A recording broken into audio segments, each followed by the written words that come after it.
Hello and welcome back, everyone, for the post-game 2 death segment.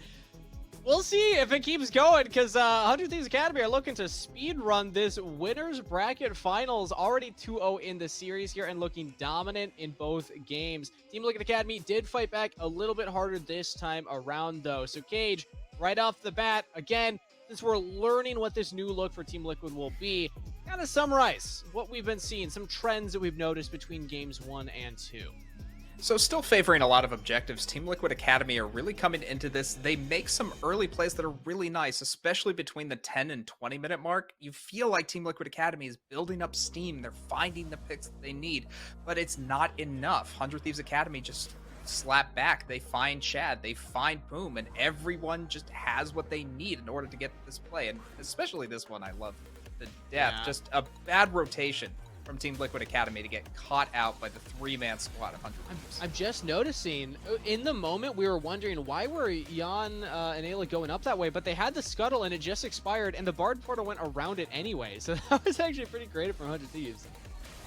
And honestly, it's just like this draft that Team Liquid Academy has been going for, where they have so much priority onto the mid and bot. They're not letting Dokla do anything. It makes sense because of how new this squad is to Proving Grounds, but at the same time, give Dokla a little more. I feel like maybe Jan doesn't need to be on the Aphelios, and you might have a comp here.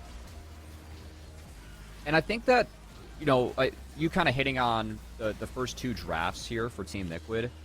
Taking this Cassiopeia, it's something that actually got TL both their wins against Dignitas, playing this into the Rise, but I think that the way that 100 Thieves are just setting up around mid compared to TL, they haven't been able to match the mid-jungle kingdom, right? And this game, we did see Ryoma going down a few times to some nice Rek'Sai setups. That knock-up into the ground from Cassiopeia is a very powerful way to try and shut down this Rise, but it's not enough. And Ryoma, importantly, is still impacting the map, impacting these side lanes, which is what is getting 100 Thieves ahead.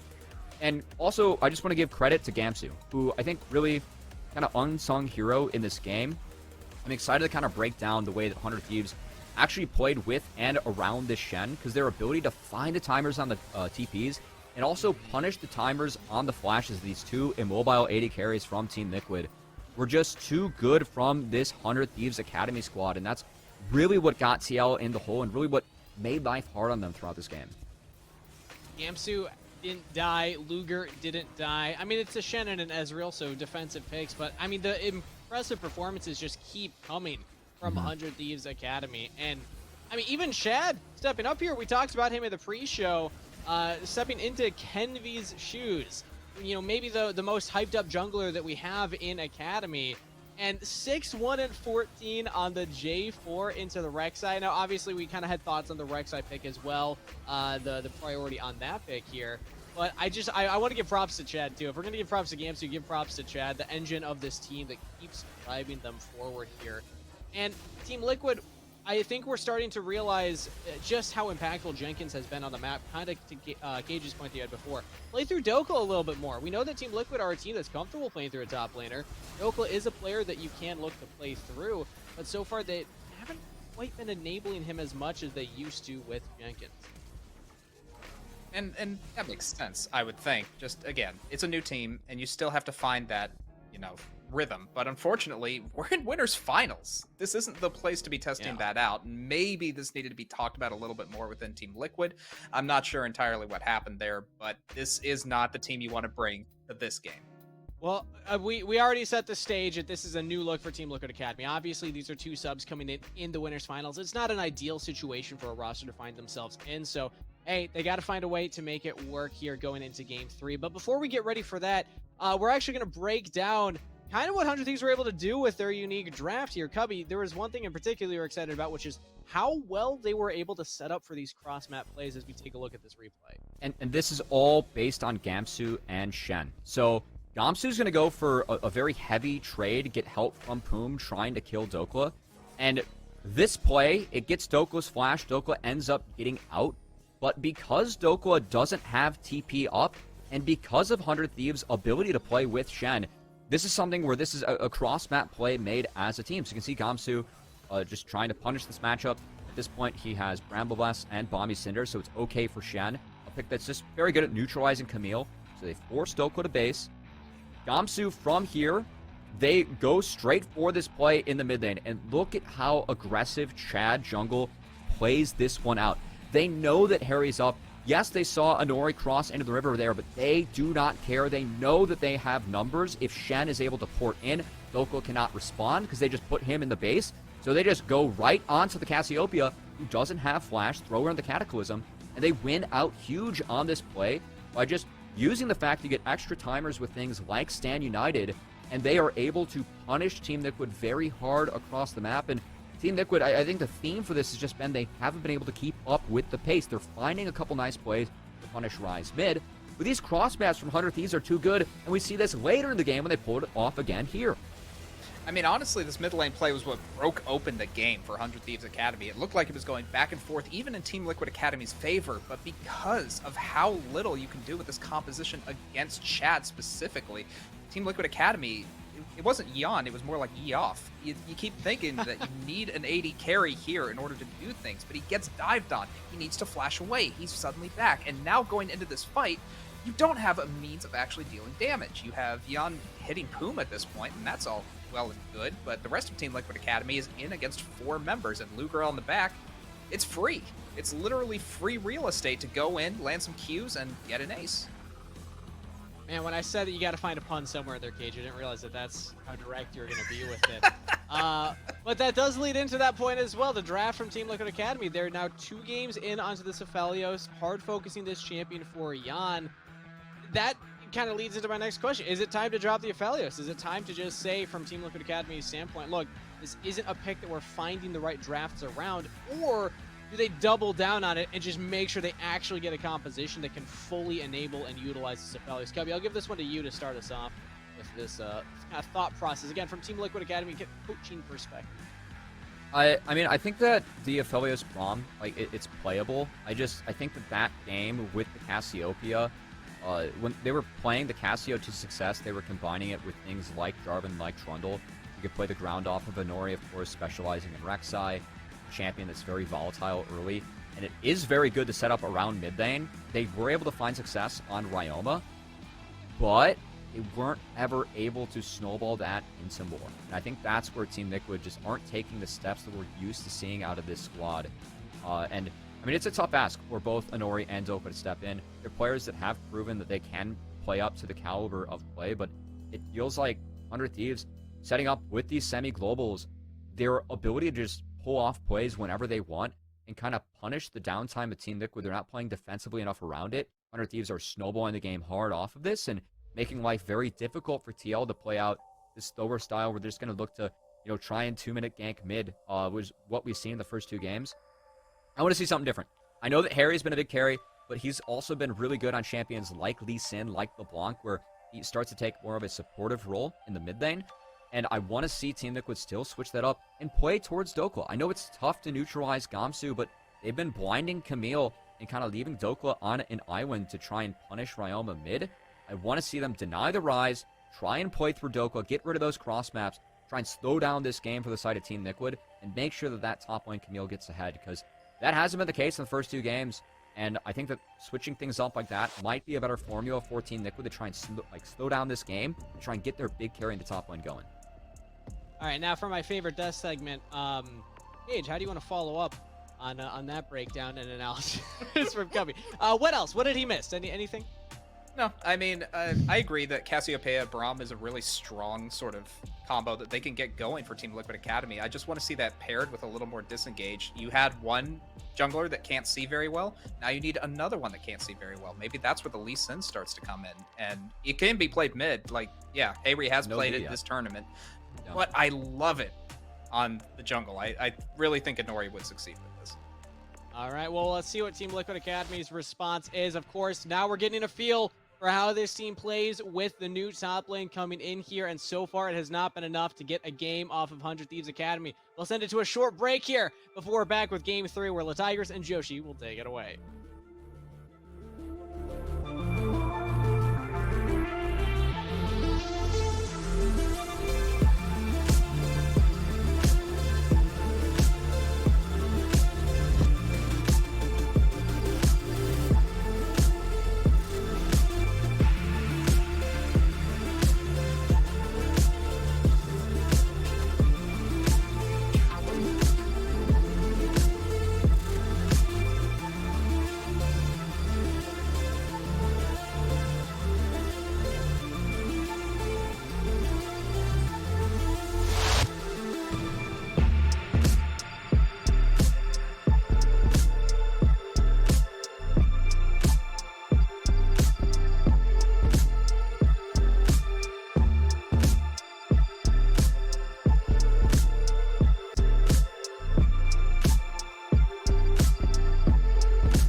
Welcome back to LCS Proving Grounds. Game 3, everybody. 100 Thieves Academy are in the lead against Team Liquid Academy, and it's all on the line. Though this is just winners finals, Joshi. While they are important, it doesn't mean we have reached the end of the line for either of these teams. Just a few more series to go in our entire tournament. That's crazy. It's honestly really coming down to the wire, and it's kind of starting to look like a 3-0 for 100 Thieves Academy. I'm a little bit sad I got a lot of my start over with Team Liquid, but it's also worth noting, as you said, that they will not be out of the tournament. They will just be dropped down to the lower side of the bracket, where they will be awaiting a couple other series to finish. They will be playing the winner of Immortals Academy versus Golden Guardians Academy, which will be happening, I believe it's tomorrow. Yeah, just another, well, it's not 24 hours, 48. 21 hours and 48 minutes. Let's go. Math, kind of ish. Yeah. But in the end, this is a best of 5, right? So with TLA, I know we got some words from the desk, but Joshi, is there anything in particular, whether it be in the draft or beyond, that you think they need to execute to be able to push the series that much further? I think we've shown pretty clearly at this point the 100 Thieves Academy are on the ball when it comes to these map rotations, and so Team Liquid has to throw in a wrench, and the wrench that I'm really liking is what Cubby was talking about. You gotta get Dokla in a position where he can actually split push. You gotta make him strong enough to actually have an impact on the map, because unfortunately he's been kind of invisible throughout this entire series. And 100 Thieves Academy, wow, they're going for, again, a very confident pick. They're going for the first pick, Kalista. That's not something we've seen Luger play in quite a while. He's bringing out the Kalista here, though he has had success on Kalista when he has played on the pick, so we'll have to see what he ends up doing. I know the previous time that he played, I believe it was paired with the Rakan. That's been banned away here, but there are a lot of options that you can bring in that supportive way, especially with there being a lot open on the table, too, of the support bans thus far. Now, the Trundle was banned in the second round during the previous game. Not going to be able to hit the ban block this time because it's the first pick over for TLA. And it is so strong into Kalista, right? I feel like I say this every single time I see the champion, only champion in the game, where if you slow their movement speed, it also slows their attack speed. And Trundle is so good at dealing with that. You just throw down a pillar wherever Kalista is, and suddenly they're slow for a long time. It's very hard for them to move, and the champion just really has much less agency in the rest of the game. And as the Ezreal comes through, another champion that becomes more difficult for this Kalista to actually try and punish. So picking two very strong champions into the Kalista so far, now we still have to see how Team Liquid are going to be creating some counterplay on the top side of the map. Ooh, and Tarek is going to be the choice for 100 Thieves Academy. And that's just somebody that's going to be so effective in these team fights, right? Because of the way that he can supply a bit of that sustain. You've got the Q available to him, but it's all about that Cosmic Radiance and keeping everyone alive as soon as you get into those team fight skirmishes. So Ryoma, though, sticking to his guns. What's been working for him? It's the Rise. Why not play the Rise? Can you think of any reason? Nah, they're just going to stick to it. Team Liquid think the reason is Cassiopeia, and to its credit, it had a couple good plays in the last game. Unfortunately, Harry wasn't able to take over the game like Ryoma was in a lot of situations, but they had no hesitation at all when they were actually going to lock it in. So right now, Team Liquid has a very strong kite back composition. Ezreal and Cassiopeia very good at moving backwards in fights, and Trundle creates a lot of space for them to do that. The question is going to be, how are 100 Thieves going to attack this? Because right now, they're getting outranged with Kalista and the Rise, and we already said that Trundle's going to be tough for Kalista to deal with. Cassiopeia with the miasma, basically impossible for Kalista to do anything against. And so 100 Thieves, they put themselves in a bit of an awkward spot, but we've already seen how they were able to execute better on the map previously. Well, and when thinking about what has worked for 100 Thieves, when making those early plays, a lot of them happening in odd places in the jungle, which is where Trundle does thrive. That pillar that you mentioned can just offset or cut off, rather, any of the points of exit for the enemy team. And then Harry just really making a dangerous territory anywhere you step on beyond that. I do want to see how TL decide, whether in draft or actually in their execution, if there's any adjustments they make to how they play around this cast, because had mentioned before that the success that Harry found on this pick in their previous series against Dignitas was when they had the Lulu over there in the top lane. But that support doesn't just have to come from a Lulu from a solo lane. It can come from a Bard that can make their way over towards that mid lane alongside the jungler, perhaps, to really effectively get her ahead in a nice place. And I really like this Bard coming through, not just for that, right? You also are seeing the ability to have a lot of control. We were looking at the fact that, you know, Tarek's team becomes invincible, but if you just stop them from doing anything, it doesn't matter if they're invincible. They just have to wait it out either way. So lots of tools coming in from Team Liquid. They have a little bit of engage now. They can deal with the Rift Herald, and with the Ornn coming through for Gamsu, something that he's had a lot of success with and been very comfortable. And historically, the question is, how does Team Liquid actually want to play into this? A lot of teams will be picking Renekton, but that doesn't quite scream Dokla, but we know he's able to do it. And instead, we're also going to be getting a Viego. So a very, very aggressive composition coming in from 100 Thieves Academy that are going to have to really get in under the guns of the Ezreal and Cassiopeia. 3 games of Viego thus far for Chad within Proving Grounds, and ready to make it a 4th, 100% win rate at this point. So, okay, and on the opposite side, we're seeing a change up in the top lane for the first time. It's the set coming through for Dokla. So maybe that's going to be the change that they need to see on how they decide to pressure this map early on. I really like this set coming through again because everything seems designed from Team Liquid to make sure that Harry and Jan have a ton of safety. We've seen how effective these guys can be when Jenkins and Armeo are able to create that strong front line, and now Doklan and Ori may be trying to be the Jenkins and Armeo themselves, trying to create the strong front line. Whenever somebody comes in, you just take them as set, you yeet them back into the other team, and then once that's happened, there's not a lot of follow-up engage from 100 Thieves. They need to make sure that they are able to get in and stay in. Yep, quite the adjustment. Instead of leaning into the play style of Dokla and Inori as they did early on in the series, now they're leaning into the overall Team Liquid Academy style that has worked for them in times past. We're going to find out if this will be enough to keep them in the series, though, on match point for 100 Thieves Academy. Stay tuned.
Welcome back, everyone, to what could be our final game of the day if 100 Thieves Academy managed to close out this best of 5 against Team Liquid Academy in the winners finals. But fret not, TL fans. TL has brought out a different look here, Joshi, and it may be the key for them securing a victory. As we've already looked at, Gabby, we have a lot of ways for Team Liquid to take defensive fights, and as long as they don't go down too quickly, it should be relatively simple for Harry and Jan to really turn off the damage and prevent anybody from 100 Thieves from getting in. That said, we've also seen 100 Thieves move around the map a little bit better than Team Liquid for 2 games straight, and as we see this game already starting to get a little bit of back and forth, some wards going down, I'm expecting, again, a bit of a simple early game, not necessarily as much explosive fire this time around, and Team Liquid trying to find their way into later game teamfights where Harry and Jan can be the difference makers. Yeah, and both of those making sure to secure their picks early on in the draft. TL relying a lot on Harry and Jan to output that damage later on. Over on the 100 Thieves side, though, you're going to have a couple of champs that are going to be very effective in the team fights later on. I mean, Chad on the Viego, especially when you get into the team fight, get those resets going, can be an absolutely powerful force. So just as you're saying, Joshi, maybe not as much from 100 Thieves and putting themselves in a risky position when they just want to keep themselves nice, calm, cool, and collected until when their comp comes together. And speaking of calm, cool, and collected, I also want to point out the fact that no CS has happened top lane. We've just been seeing Dokla creating a lot of space, pushing Gamsu away from the wave, and look at this. Even after we get here, the first minion hit is one of these caster minions. Gamsu has taken so much damage from Dokla right off the bat that it should be really strong. Ooh, good flash. Yeah, flashes out of the way. Nice emote from Jan here too as a response. So some quick fingers from Poom here in the bot side. But diving a little bit more into what's going on in the top side. All right, Luger just throwing out the Pierce. Just wants to get some damage on them. They're on level 2 right now, so they can force this wave up a bit more. But the positioning not in their favor for anything beyond that. But yeah, Gamsu is really just trying to keep himself stable. Even if there is a lot of pressure afforded to him, whether in the 1v1 or beyond that, he's still going to be looking to affect the rest of the fight and be that Orin that can get that knock up for the rest of the team later. But Chad, you can see him circling around. This wave has already been pushed up by Poom and Luger. So Chad sweeping through a try. The teleport coming in early from Gamsu. Chad coming out of the Maw. Ayla already on the retreat here. A stun under the tower of Jan. Gets the arcane shift into the back, but that's the first blood. The response from Harry is strong. I like the idea coming out from 100 Thieves, but again, looking a bit like game 1. Now it looks like there might be an opportunity for a counter dive on the top side. Inori gets spotted out by Gamsu, so Gamsu should be able to get some distance, but Inori can run him down. Filler right in front of him forces the flash from Gamsu, but that's a great response from TL to try and get this. They do get a summoner in response. So 100 Thieves a little bit on the back foot here. Slow down from Ayla onto Poom, but in the end, they can just retreat right around here back into lanes.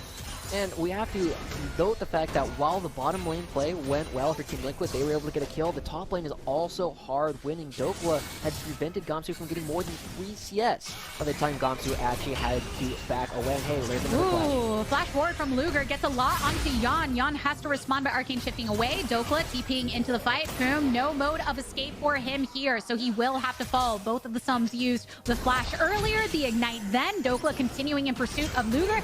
Currently under the turret, it doesn't even matter. Double kill for Dokla. Wow, lots of gold going over to Team Liquid. We saw them have a similar lead to this in Game 1, but we also saw the 100 Thieves were able to turn around with some smart plays after that. Team Liquid, though, very happy with their position. Harry shifting up towards the top lane, trying to make sure that they aren't going to be losing too much CS here. And with the double buffs, Harry might even be able to find a kill on the Gamsu. He's got no flash. Yeah, nothing was warded for 100 Thieves here, so bringing Gamsu all into his clutches. You can see how much Harry can do to him right now at level 5 against the tanky Orin. All Gamsu's trying to do, just go from bush to try and delay this damage as much as possible before he gets the combo off. So close, but Harry with the double buffs comes out on top. Oh man, Harry gave up a lot of farm to make that happen, so I'm very glad it wasn't turned on him, but it got really close. So good play from Team Liquid across the board. They're able to get most of these waves, they're able to get a lot of that CS, and seeing Chad on the bottom side of the map, he doesn't have a lot of camps to farm, so he's trying to force this while Harry is top side. Harry doesn't have teleport to try and join the fight. Nori just hanging right there in the opening from the jungle, and Dokla, he's rotated all the way from the back of this pit, throws up the pillar, the enemy jungler does, and Chad is caught between a rock and a hard place. 5 kills on the board in total for TL. They're just gonna push Poom out of this Ayla, using the magical journey to set right into his face. Dokla's here to respond as well. You got a little bit of that swifty nature when you are set, when you're in pursuit of your enemies, but in the end, they just create that distance so TL can get the first Drake for themselves. Honestly, I feel like a lot of this comes down to 100 Thieves overestimating how much they can actually play with people being on the opposite side of the map. They don't have much of an advantage right now, and Ryoma standing on this ward is a potential invitation for a play, but nobody on Team Liquid is currently in a spot where they can actually respond to it. So Ayla trying to find Luger instead.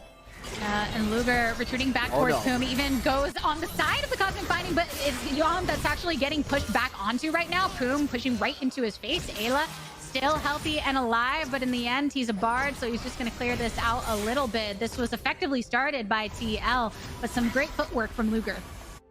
Bit of a good fight as well happening on the top side. 100 Thieves able to create some space, and as Gamsu gets this wave coming through, he was probably going to be pretty close to level 6. Dokla fancies his chances, though, is going to be make sure that this wave actually crashes. So we're seeing glimpses of what 100 Thieves were able to do so well in Game 1 when they were actually down. And because their timers are kind of in sync with Yon in terms of when flashes are up. They know that they can also go for some cool plays. Remember, Taric has 2 spots of the stun. We saw Taric trade flashes with Yon earlier, but Luger was able to get it the second time around. So there's still opportunities for Yon to be under attack in the next couple of minutes. That's where you really rely upon that synergy. Luger and Poom on a whole another level so they can make proper use of that dazzle and just cover their bases when it comes to the 2v2 to try and get a lockdown from one way or another. And in the end, that was the first kill on the board for 100. Dokla and Gamsu still going at it here in the top. That wave pushing over towards the red side. Yeah. a little weird. A little weird out. Yeah. I mean, I thought Dokka was gonna back, and then I thought that there might be a gank, but Nori nor Harry were anywhere nearby, and Gamsu just kind of like, huh. Well, he was just there the entire time, I guess. Dokla's still very happy with his lane state, right? He's up 2 kills, and even though he doesn't have a farm advantage, he is still going to be in a spot where he should be able to push the Ornn around for a little while longer. If they can get the set rolling, right, it doesn't need to be the Camille specifically that they need to get rolling. If they can get Dokla in a spot where he is comfortable splitting really heavily against Gamsu and pulling his Ornn out of the fight, Team Liquid's going to be very happy with that, because that's the primary engage tool for 100 Thieves. If it's gone, 100 Thieves have even more trouble actually getting underneath the incredible range that Team Liquid actually have, and Team Liquid, again, should be happy to take this game to the middle of the lane. And when you have a lot of opportunity for target isolation, Harry right there using his ultimate for an attempt onto Ryoma here in the 1v1, but nicely offset by Ryoma himself. In the end, it's just buying time because TL are focused onto the Rift Herald. They had that all warded up, and they just wanted to make sure those solo laners didn't rotate for it. So we bring up the Rift Herald top lane really quickly, but it doesn't look like Inori is going to be committing to that just quite yet. They want to make sure that Gumps is a little bit lower. Here comes the flash. Ooh, Fate's Call, knock up onto the enemy ADC. Here's the Tempered Fate onto 2 members and a turret. Jan's the first one to get blasted down. Throws down the True Shot Barrage before he does so, but it's 3 members from 100 Thieves now here against Ayla. Flashes behind the Dazzle. Ultimate from Chad just to be able to escape.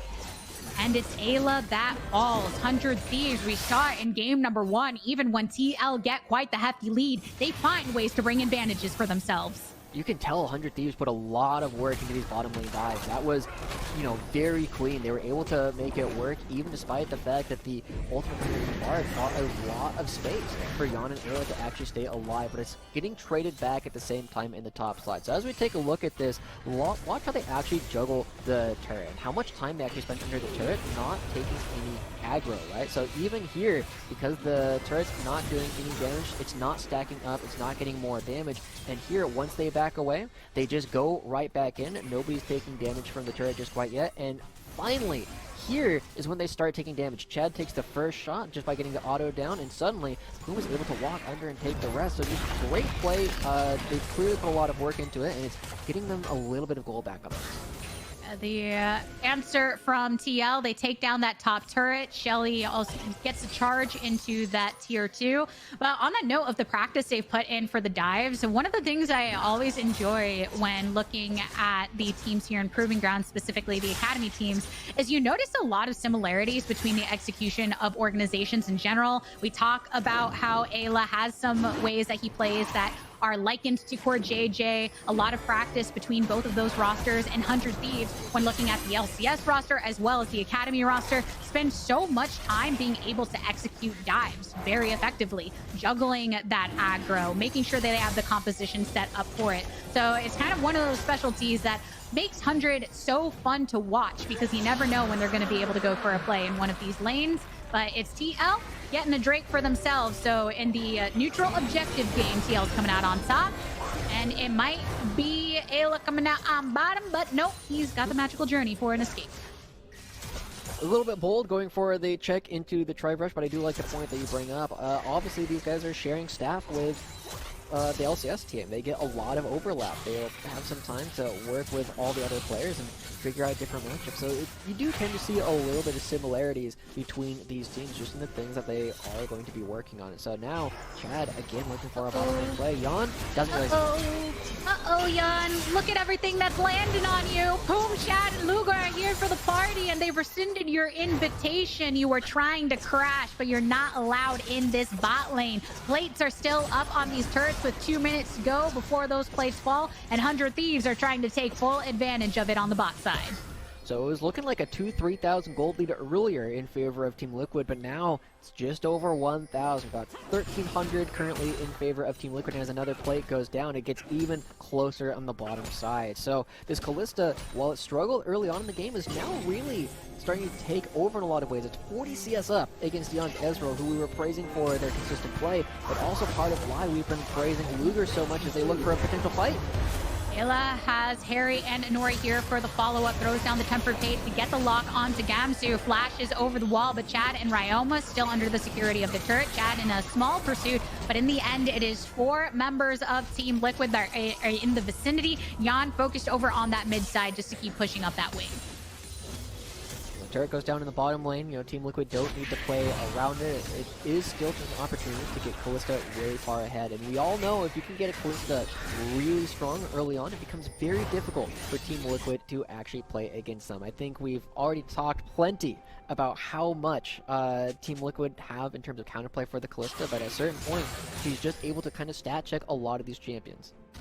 And the neutral objectives get just that much harder to secure from Team Liquid as that Rend gets stronger, or the Kalista Smite, as many like to call it. So just having these multiple threats from 100 Thieves when looking towards the later portions of the game. But TL still feeling all right. You've talked about it, Joshi, in the mid to late game with their range, with their team fighting potential, with the way they're able to blockade a lot of the passages from 100 Thieves, so they don't have any mode to escape once these team fights come through.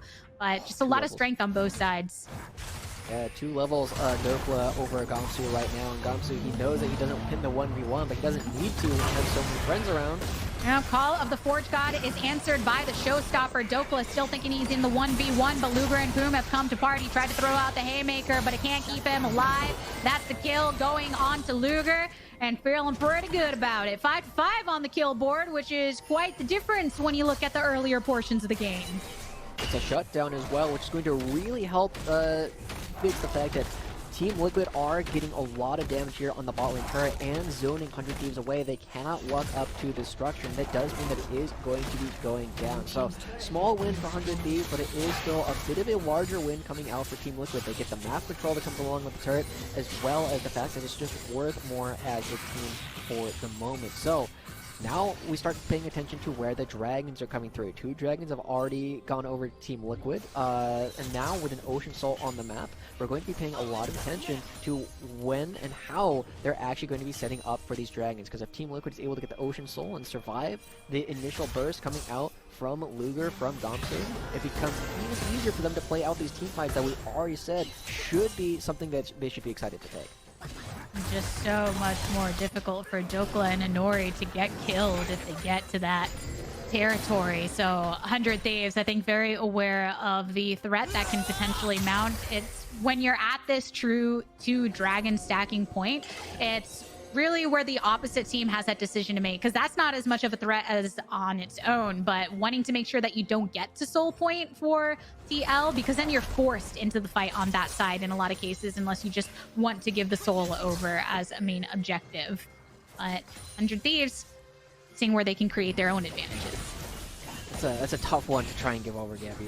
Nobody really wants to give over a soul, and Ocean Soul is one of the worst to be giving over in these fights that we're expecting to kind of be dragged out by the Bard ultimate, by the Taric ultimate. Just the extra healing that happens over that period of time can become overwhelming. So Team Liquid are here. They're trying to get some kind of push in the mid lane, but it's getting answered immediately by a teleport coming out of Ryoma. So all 10 members are here. We got to look to Gamsu to be the one to actually get the fight started. TL having that opportunity to push into the enemy jungle and secure some of this vision so they can try and set up for the fight as much as possible. 100 Thieves, because of that, they're wanting to cluster together and not get anybody caught out right as this dragon is spawning. So here's the Rift Herald play, though. If TL are going to go for the dragon, then 100 Thieves want to make a play elsewhere. Tempered Fate, though, finds that moment because you don't get that charge. There's a showstopper going on in. Horn calls as well. Gamsu gets the knockdown onto two there. Airborne, that's the head smash and play from Dokla attempted, but he had already fallen. Boom in pursuit of the backline. Harry has fallen as well. 100 Thieves still in this fight, outnumbering the opposition, trying to usher another Shelly hit onto this second turret as they were able to finally get that effect on the first. They'll continue pushing this forward. Chad's on the outskirts, but he's marked down fairly low. Luger, a little too vulnerable in his own right, standing very close to the enemy territory, and he gives his life. 100 Thieves just breaking open that mid lane. Good stun from Ayla, but I'm curious what the communication was like between Dokla and the rest of the team. He just went in. I guess they were calling like, hey, we need to get a fight started. And Dokla's like, okay, now we fight now. And it ends up being a pretty big loss for Team Liquid, even though they do pick up their third dragon of the game and are now threatening Soul for the rest of, this match. It is a very tough spot for them to do anything. Look how far forward he is. At this point, nobody is able to really follow him up. He isolates himself, and because everybody else is walking through a choke, it's an easy lineup for Gamsu to get good damage down. And the rest of the fight just goes very cleanly 100 Thieves. The only reason why we see anything going back at all is a good stun from Ayla, catching out Luger under turret. Not a whole lot that he can actually do, but it was so close to them picking up the actual structure here that it's a very understandable mistake. In the moments it took for the team to rotate. Oh, over here on the top side, though, Chad keeping his eyes locked onto Dokla. Poom is nearby if needed, and you can just see that lockdown. Diego's able to achieve. Dokla throwing back with a haymaker. He's got the showstopper back up. Targets the jungler. But guess what? All of 100 Thieves are in the vicinity. The ultimate brought out by Chad. It's a heartbreaker indeed. Dokla once again put into the grave. Crazy brinksmanship coming through. Big damage also coming through from Luger in the mid lane. Okay, so the big thing that we gotta pay attention to again, and I feel like we've been saying a lot because there's a lot that's happening in this game, everybody. Ooh, big fight going through. Chad trying to stay alive, doesn't manage to do so. And over in the mid lane, Luger taking on Jan. There's just a little bit of life left on that turret that will get taken down by the minions through the magical journey. Luger flashes over the wall after being pursued by a Nori as well as Ayla, and he'll be able to retreat. There's even a Ryoma here on the top side pushing in this wave. Still a little bit of follow through from TL there, but now they're going to make their decision to back off, and 100 Thieves have the opportunity to back. But we're also seeing for the first time in this game, 100 Thieves are the ones with the gold lead. Luger being a little bit cheeky, trying to take this away. Good job from Minori. He sees Luger on the ward, not going to be getting that one over for 3. So 100 Thieves, again, with a small gold lead, are still scaling up. They still have an opportunity for Gamsu to continue getting levels. And something that we have to pay attention to is the fact that the top lane is now the same level as the bottom lane. The people who are really over-leveled in this game are actually the mid laners. Ryoma and Harry both level 13, Gamsu and Dokla level 11, and Luger level 11 to Jan level 10. So suddenly this rise that we haven't necessarily been seeing a lot is going to be very strong, and they're trying to use it to get hit. Horn blasted by Gamsu in that pursuit of Harry, and you have enough damage follow up on the other side with Ryoma and Poo making their rotation, so that's an easy pick for 100 Thieves. Now, when you're talking about how much ahead those mid laners are and how much of a strength they are to their team, it hurts that much more when you see one fall. Now we're going to see 100 Thieves try and do something, right? We said that they don't necessarily want to take a lot of these team fights, but they definitely want to take these overman fights where they have more people in the vicinity, and it doesn't look like Team Liquid are necessarily in a position to try and contest this. Harry doesn't have his teleport, but Nori is up. There's no blast cone, but he doesn't have any flash either, so he has to go in through the front door. 100 Thieves have taken 4 Barons so far within this series, and they're no stranger to starting it fairly early. They're already committing to this, but now it's time for them to peel off, because when it's early, that also means it is easier to get hit pretty hard. And as low as Chad was brought, 100 Thieves decide to back off of this one. Okay, 40 seconds left until the dragon. 100 Thieves getting their backs in right now. Will be able to get to the dragon before it actually spawns, but it's going to be a very narrow window. And Luger It's not like he's actually going to be backing, so he's going to be sitting on a decent amount of gold, and both teams that come towards this fight are going to really play it out, because this could actually determine Game 3. If Team Liquid are able to win the smite, they don't even need to necessarily win the team fight, they just need to get themselves into the Dragon Pit. So Team Liquid are the first ones to the scene. They want to be taking defensive fights, and Luger actually going to be shoving in through the mid lane. He's got a little bit of time before he needs to be here for the actual Dragon.